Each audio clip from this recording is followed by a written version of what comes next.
Саламатсыздар ма достар? Мен сіздерге қазір Инкомс кооператив арқылы пәтер алғыңыз келетін болса, бір емес 10 договор ашқаныңыз тиімді болады. Соның себебін қазір мен сіздерге жақсылап түсіндіріп берем. Не үшін 10 договор ашқан тиімді сіз үшін? Соны мен сіздерге бір мысалмен талқылап берейін, содан кейін барып өзіңіз шешім қабылдайсыз. Қазіргі таңда жұмыс жасап табыс тауып жатқан адамдар 4 топқа бөлінеді. Бірінші топқа өздеріңіз білесіздер, қарапайым рабочийлар жатады. Қарапайым рабочий тобына кімдер жатады деген кезде біз бұрын былай қабылдайтынбыз: құрылысшы жатады, дворник жатады деп.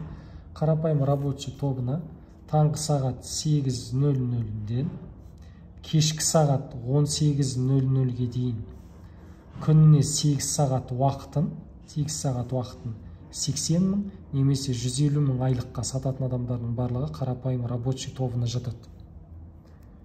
Демек, оған кімдер жатады? Мұғалімдер де жатады, бухгалтерлар да жатады, водительдер де жатады, құрылысшылар да жатады, то есть дворниктер, бұлардың барлығы қарапайым рабочий тобына жатады.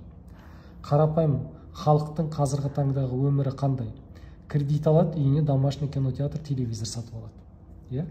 Кредит алады, үйіне кухня, гарнитур сатып алады. Еш уақытта наличка сатып ала алмайды, өйткені оның айлық зарплатасы 150 мыңнан аспайды. Өздеріңіз білесіздер. Кредит алады, машина сатып алады. Қандай машина сатып алады? Лада алады, немесе Nexia алады, әрі кетсе Hyundai Accent алады. Одан қымбат жоғарыдағы машинаны алмайды. Неге? Өйткені айлығы соған ғана жетеді, ай сайынғы төлейтін айлығы. То есть қарапайым халықтың күніне сағат 8 уақыт, кешкі сағат 18:00-ге дейін жұмыс жасайтын адамдардың арман мақсаттары не? Оларда басқа мақсат жоқ, оларда бірақ қана мақсат бар: шіркін өзімнің бір жеке кәсібім болса екен ғой дейді. Өйткені ол айлық зарплатасы жетпегендіктен олар жеке кәсіпті ғана армандайды. Енді қараңыздар, екінші топқа кімдер жатады? Жеке кәсіпкерлер жатады. Жеке кәсіпкерлердің керісінше жұмыс уақыты таңғы сағат 8:00-ге дейін, 00-ден басталып, кешкі сағат, түнгі сағат 12:00-ге дейін жұмыс жасайды. Неге айтып жатыр? Өйткені оның өзінің жеке кәсібін дөңгелетіп дамыту керек. Бұл жер түсінікті ғой сіздерге. То есть жеке кәсіпкер керісінше күніне 8 сағат жұмыс жасамайды, ол күніне 24 сағат, 12 сағат жұмыс жасайды. Өйткені ол кәсібін дамыту керек. Мысалы, жеке кәсіпкер дегеніміз бір магазині болатын болса, ол магазин дамыту керек. То есть қай магазинді көрдіңіздер? Таңғы сағат 8:00-ден кешкі сағат 18:00-ге дейін жұмыс жасайды. Жұрттар ұйықтағанша түнгі сағат 12:00-ге дейін жұмыс жасайды көп магазиндер. Енді қараңыз, немесе аптекаңыз бар деп айтайық. Бір жеке өзіңіздің аптекаңыз бар деп айтайық. Қай аптеканы көрдіңіз? Таңғы сағат 8:00-ден кешкі 6-ға дейін істейтін. Оларды түнгі сағат 12:00-ге дейін істейді аптекаларда. Тура сол секілді. Немесе бір өзіңіздің жеке красота салоныңыз бар деп айтайық. Соңғы уақыт клиентіңіз кеткенше сіз жұмыс жасайсыз.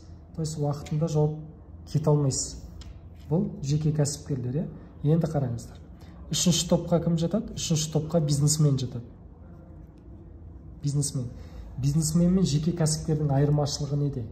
Соны мен сіздерге қысқа нұсқа түсіндіріп өтейін. Жалпы бизнесмен деген командаңызда 500-ден 5000 адамға дейін жұмыс жасайтын болса, ол адам бизнесмен. Енді өзіңіз қараңыз. Сіздің қазір командаңызда 500 адам жоқ па? Сіз өзіңізді бизнесмен санамаңыз, онда сіз жеке кәсіпкер тобындасыз. Бизнесмен деген 500-ден 5000 адамға дейін командасында болса, ол адам бизнесмен деген сөз. Мына жер түсінікті ғой. Енді қараңыз. Нақтырақ айтатын болсам, жеке кәсіпкер мен бизнесменнің айырмашылығы неде? Жеке кәсіпкер дегеніміз бір магазині болса, ол жеке кәсіпкер, 10 магазині болса, ол бизнесмен. То есть ол сет құрған адам. Түсінікті ғой. Егер бір аптекасы болса, ол жеке кәсіпкер, ал 10 аптекасы болса, ол адам бизнесмен. То есть бір красота салоны болса, ол жеке кәсіпкер, 10 красота салоны болса, ол бизнесмен. То есть 5 магазины, 10 магазин, 5 магазин өртеніп кетсе де, ол бизнесмен еш уақытта банкрот болмайды. Ол қалған 5 магазинмен ол қайтадан табысын восстановить етіп алады. Ал бұл жақта жеке кәсіпкердің бір-ақ магазині бар, осы өртеніп кетсе, ол банкрот болады. Ол қайтадан өз-өзін восстановить ете алмайды. Сондықтан мен бұл жерде жаңағы тоқталайын енді. Инхомс кооператив арқылы пәтер алғыңыз келетін болса, бір емес, бірден 10 договор ашқаныңыз тиімді дегенім осы. Мысалы қараңыздар, қазіргі таңда сіздер бірден пәтерге үйдің кезегіне тұрған бойда бірден сіздер манағы өзім тұрам деп квартираны 3-ші этаждан немесе 9-ші этаждан сатып алып керек емес. Қазіргі таңда осылай 1-ші этаждан под бизнеске квартиралардың жоқ деген кезде 10 шақтысын сатып алыңыздар. Ол мүмкіндікті қазір Инхомс кооператив арқылы осы мүмкіндікті көрсетіп отыр. То есть 10 договор ашыңызда 1-ші этаждан 10 пәтер сатып алыңыз. Красота салоныңызды ашыңыз, магазиніңізді ашыңыз, аптекаңызды ашыңыз. Ол сізге тиімді. То есть 10 магазиніңіз каждый арендаға беріп қойсаңыз да кем дегенде 350 мыңға арендаға бересіз. Под бизнес помещениенің барлығы қазір 55 квадраттың өзі 350 мың тұрады. Енді 10 пәтерді есептеңіз, айына сізге 3 миллион 500 мың теңге пассивный доход түсіп отырады. Айырмашылығы сода. Сондықтан қазірден бастап кейбір адамдар жүр бір договорды ашуға ойланып жүр. Мен айтам, сен басыңды соображать етсең, бір договор емес, 10 договор ашуға асығасың, потому что бұл системаны қазір кооператив, Инхомс кооператив осы мүмкіндікті беріп отыр қазіргі таңда. Бір адам 10 договор аша алады одновременно. Сол 10 пәтерін уақыты келген кезде одновременно сол 10 пәтерін алып бере алады. Осы мүмкіндікті қолға алыңыздар. Енді қараңыздар. 4-ші топқа кім жатады? 4-ші топқа инвестор жатады. Инвестор дегеніміз кім? По полной программа рисковать ететін адам. Ол кісілер миллиондап, миллиардтап салса да олар күліп жүре алады. Өйткені инвестицияға ақшаны салғаннан кейін олар бірден пайда алып келмейтінін біледі.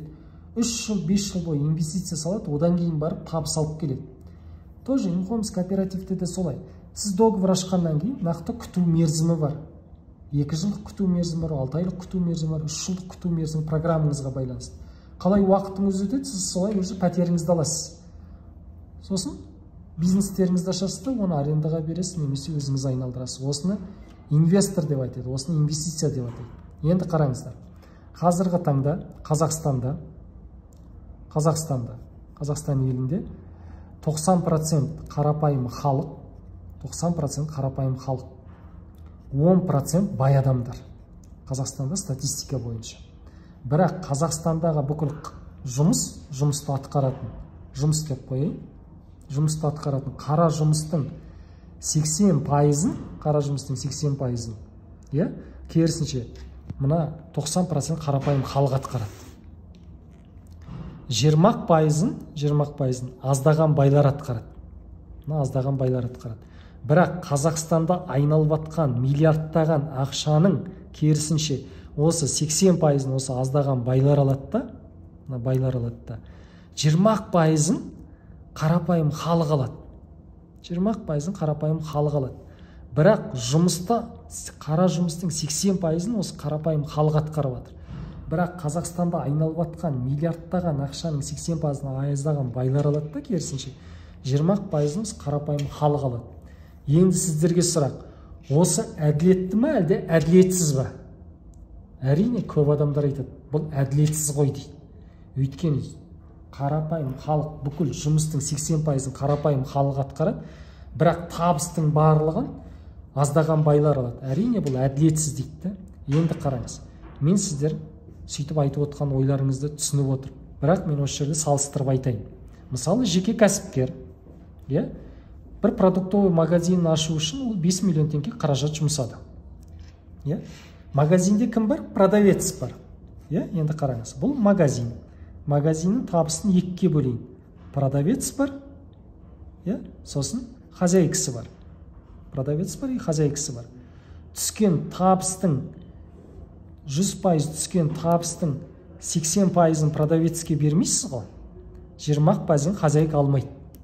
Бірақ неге продавецке бермейсіз? Продавец таңертең сағат 8:00-ден кешкі сағат 12:00-ге дейін сіздің магазиніңізді сатады.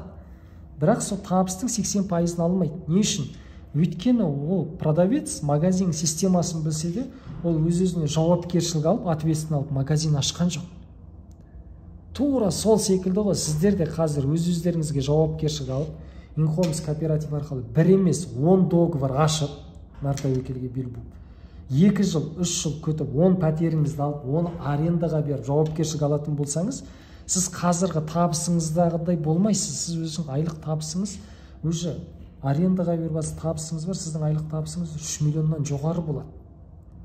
Сондықтан мына продавец пен хозяйканың мысалын сіздерге жеткізе түсіндірдім деп айта аламын. Сондықтан бұл жаққа келген кезде сіздер толық шешім қабылдай аласыздар.